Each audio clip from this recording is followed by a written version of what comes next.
नमस्कार दोस्तों, स्वागत है आपका सियासत में।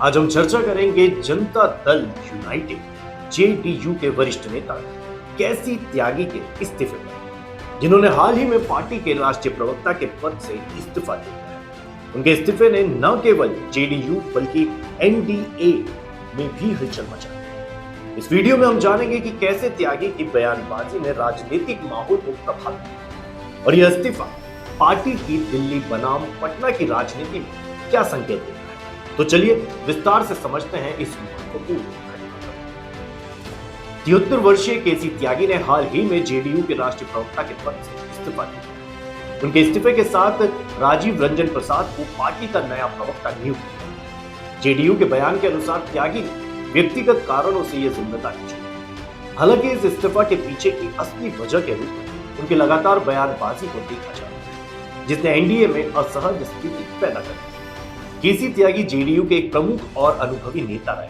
जिन्होंने पार्टी की राष्ट्रीय राजनीति में महत्वपूर्ण भूमिका निभाई। 2000 के दशक की शुरुआत में जब जेडीयू ने एनडीए का हिस्सा बनने का निर्णय लिया, त्यागी को पार्टी के प्रवक्ता और रणनीतिकार के रूप में महत्वपूर्ण जिम्मेदारी दी। उनके नेतृत्व में जेडीयू ने बिहार की राजनीति को राष्ट्रीय स्तर पर प्रमुखता से प्रस्तुत किया। हालांकि 2015 में जेडीयू ने बीजेपी से अलग होकर महागठबंधन बना, जिसके दौरान त्यागी की भूमिका कम हुई। इस अवधि में जेडीयू का ध्यान बिहार की राजनीति और लालू यादव के साथ तालमेल बनाने पर था, जिससे त्यागी की राष्ट्रीय भूमिका में कमी आई। 2017 में जब नीतीश कुमार ने फिर से एनडीए में वापसी की, त्यागी की भूमिका बढ़ गई और वे राष्ट्रीय राजनीति में जेडीयू का प्रमुख चेहरा। त्यागी का इस्तीफा इस बात का संकेत है कि वे दिल्ली और पटना के बीच की खींचतान में फंस गए। दिल्ली में बैठकर जेडीयू की राष्ट्रीय राजनीति में सक्रिय रहने के बावजूद पटना में नीतीश कुमार का दबदबा और राज्य की राजनीति के मुद्दे त्यागी की भूमिका को प्रभावित कर रहे हैं। पार्टी के अंदर की शक्ति संतुलन की स्थिति ने त्यागी की भूमिका को चुनौतीपूर्ण बनाया। कैसी त्यागी की बयानबाजी ने एनडीए में असहज स्थिति पैदा कर दी। उन्होंने कई मुद्दों पर पार्टी लाइन से हटकर बयान, जिनमें विदेश नीति, यूपीएससी में लेटरल एंट्री और SC/ST आरक्षण शामिल।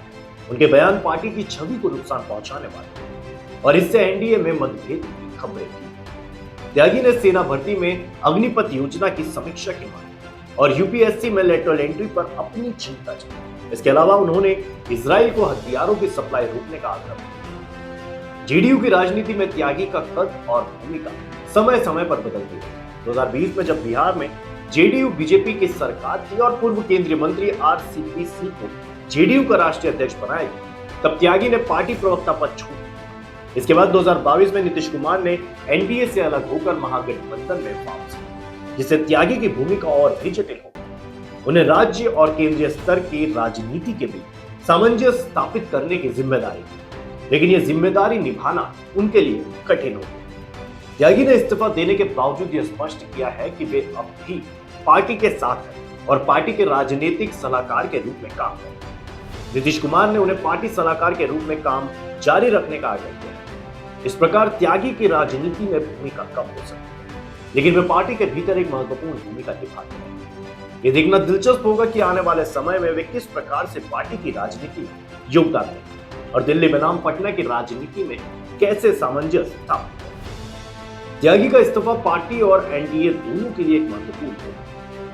ये घटनाक्रम यह संकेत देता है कि पार्टी के अंदर और गठबंधन के भीतर राजनीति कितनी जटिल हो सकती है। दिल्ली और पटना के बीच की खींचतान ने यह साबित कर दिया है कि राष्ट्रीय और स्थानीय राजनीति में सामंजस्य बनाए रखना कितना चुनौतीपूर्ण हो सकता है। जेडीयू की राजनीति में इन बदलावों के साथ यह देखना महत्वपूर्ण होगा कि पार्टी अपने नेतृत्व और रणनीतियों में क्या बदलाव करती है। तो दोस्तों, केसी त्यागी के इस्तीफे ने जेडीयू और एनडीए में हलचल मचाई और यह स्पष्ट कर दिया है कि दिल्ली और पटना की राजनीति में सामंजस्य बनाना एक चुनौतीपूर्ण है। क्या आपको लगता है कि त्यागी का इस्तीफा पार्टी की राजनीति में बड़े बदलाव का संकेत है?